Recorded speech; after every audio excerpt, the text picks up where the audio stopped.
Hey everybody, sorry I haven't made a video. I've been too busy watching, the Denver Nuggets, and that's probably where I'm going to be switching most of my attention to. An organization that knows how to draft, that has, organizational structure, that commits to drafting, that commits to developing, that commits to their head coach, that doesn't fire and release players every other season because they don't get the instant results that they're looking for. Instead of focusing my attention on a team like the Denver Broncos, who are, again, at it with the PR stunts, who are at it with putting themselves and inserting themselves in the headlines for every reason except being a winning product on the football field. It's an absolute disgrace where this team has fallen ever since Pat Bowlen has left. The Broncos were once about three things: culture, tradition, and the product on the field. The current Walmart Denver Broncos are about PR, jumbotrons, headlines, trash talk, and basically everything that makes you a low-class organization. So Sean Payton decided he wanted to go off on Nathaniel Hackett. He decided he wanted to call Nathaniel Hackett's coaching job the worst job in football history. And it's absolutely disrespectful, it's low class, and it's nothing that would have actually happened if Pat Bowlen was the owner, and if it did, Pat Bowlen would have addressed Sean Payton accordingly. And quite frankly, this was probably an order from the front office, from the ownership, from John Elway, who is still there, by the way, who is still there because Sean Payton himself spilled the beans stating that he will have an office at Dove Valley. He'll still be around. At what point have any of you guys ever had a job where you quit or where you parted ways with your job and yet you still had an office at your job? That never happens. It's there because he's still there. Much like his office is still there, John Elway is still there. And you can tell by how this organization is doing the exact same thing in the offseason that they do for the last 6 to 7 years. It's absolutely disrespectful.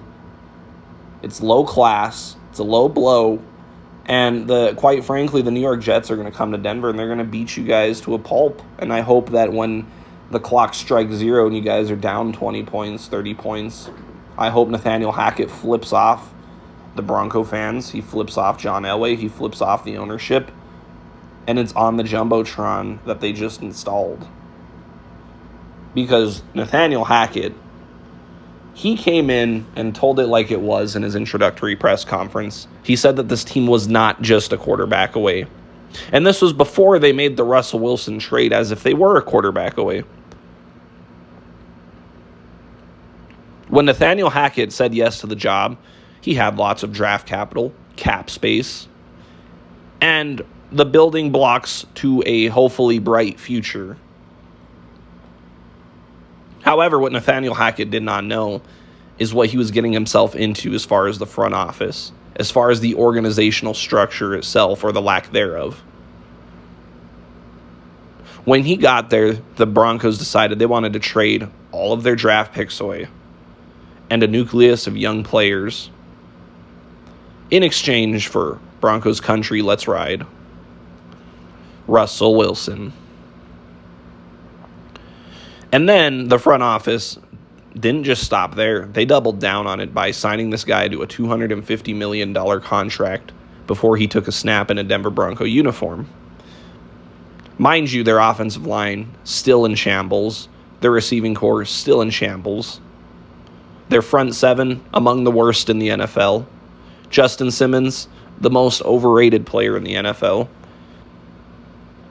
And they traded all of the capital to address even one of those weaknesses away for let's ride. And now they've basically handicapped themselves for the cap for a while to come with this awful contract that they doubled down and signed Russell Wilson to. And obviously Russell Wilson could not overcome the weaknesses that were on the Denver Broncos. Obviously Nathaniel Hackett couldn't. And the front office decided they wanted to crucify Nathaniel Hackett for their own mismanagement, for one of the worst trades in sports history and possibly the worst trade in NFL history. The Broncos got absolutely fleeced.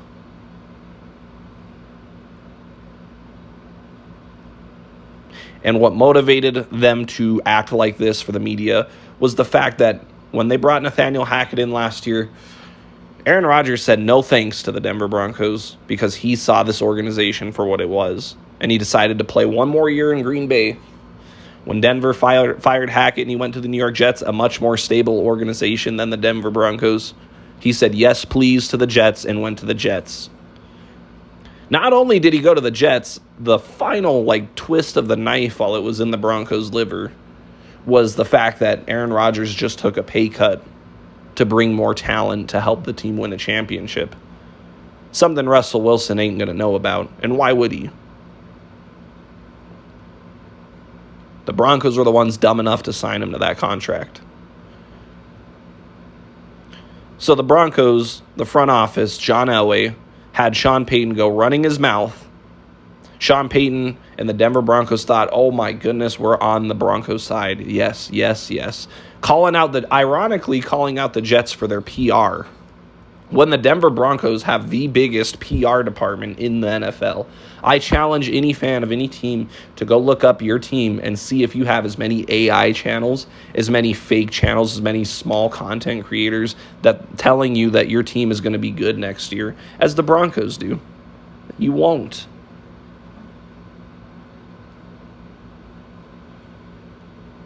The Broncos are the definition of PR. They're all talk, no results, no action. Sean Payton, I have news for you. You now realize what you got yourself into, as Billy Turner said, and you know you cannot fix it. And you know your front office will not allow you to fix it. And quite frankly, this is what you get for deciding to choose money over legacy. Do you care about your coaching legacy? Because if you did, you wouldn't have came to the Denver Broncos. So here's how I see it playing out for Sean Payton. Sean Payton's going to have 2 losing seasons. And I think he's going to have a losing season this year, a 5-12 season this year. And next year it's going to start off the same. He'll probably be 2-5, and then they'll hit 2-6 the following year. And Sean Payton's just going to call it quits. He's going to either get fired or he's going to retire. But Sean Payton will not live out his entire contract here in Denver. And when he's gone, he's still going to be getting paid. And he's going to go work for Fox, and he's going to get 2 paychecks. And he's going to be living fat.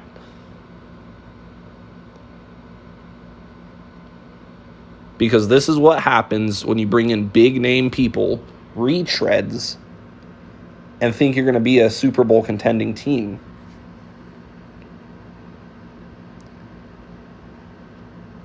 The Broncos, foreign language to the Denver Broncos is organizational structure, drafting, player development, identity, culture. These are all words that are foreign to the Denver Broncos, and they lack all of it. When the Nuggets won the NBA Finals, Sean Payton was like, that's inspiring. It has me obsessed with winning a Super Bowl. But this organization can say that all they want. They can provide all of the lip service they want. Try and insert themselves in the headlines, mind you, while the Nuggets won a championship the right way. And they beat the best to get there.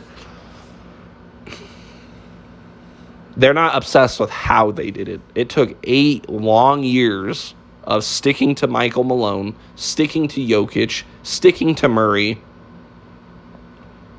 drafting players, signing players that fit a role, and sticking to the player development, sticking to the plan, sticking to the identity, drafting around the identity.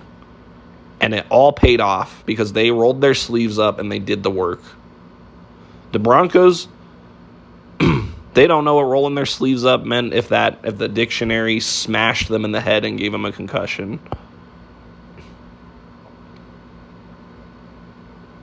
And for all you fans who want to blame Nathaniel Hackett, exactly a year ago from today, you guys were talking about how Nathaniel Hackett was going to bring plays in like we've never seen before. He was innovative. He brought in energy. He brought in culture. He's a new age head coach who's going to revolutionize the NFL. He's going to reinvent how we see offense. This is all on the record. Go watch the Mile High Huddle from a year ago. Go watch Preacher Man Sports from a year ago, them hyping up Nathaniel Hackett. And then when they didn't get the results that they wanted because their player personnel sucks, they blame Nathaniel Hackett instead of the front office. Because they're all bought and paid for platforms, and they will never hold the true culprit accountable. They'll just sell you the fake, sell you the dream, and you guys will buy it up every single year, and you guys are doing it again this year. I'll see you guys in week 13 when this team is 3-10.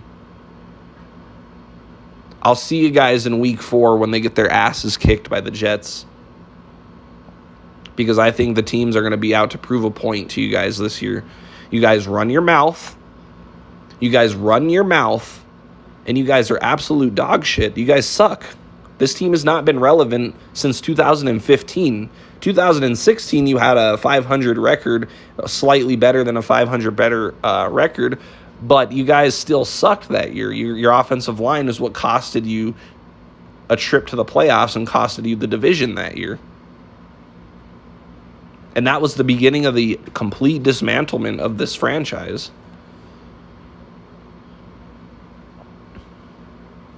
Until Bronco fans actually start calling out the real culprit, until Broncos platforms start calling out the real culprit to these problems, nothing's going to change.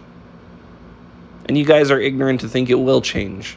And this is why I can't with you Bronco fans. You guys are the most delusional fan base in the NFL. I used to despise Cowboy fans, but right now it's Bronco fans. So Sean Payton, good luck. Because you can run your mouth all you want, but you got 17 games on your schedule. You still have to play the 17-game schedule. You still have to compete against other NFL organizations on the football field where PR, where hype, where words cannot save you. Only the product on the field can save you. And you guys are going to be in for a big wake-up call next year. That's all I have to say.